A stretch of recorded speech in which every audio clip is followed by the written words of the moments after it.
Hello, I'm still in Costa Rica, day 2.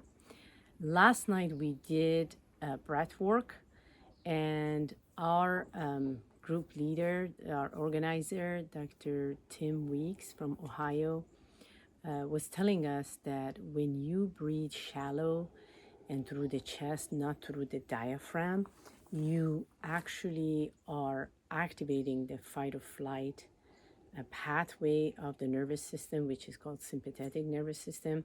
When you breathe deeply, then you activate the parasympathetic pathway, so the calming pathway. And he told us the proper way of breathing is you inhale for 6 seconds, hold your breath for a few seconds, and then exhale for 6 seconds. And you do this at least 3 times every morning, and right before, if you're doing meditation, right before meditation. So the way it goes is you go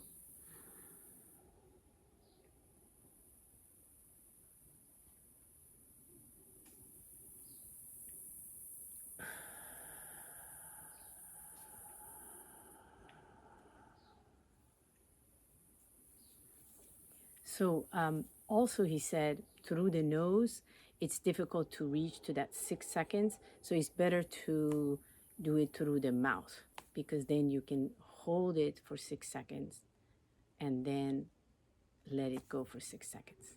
So let's try that one.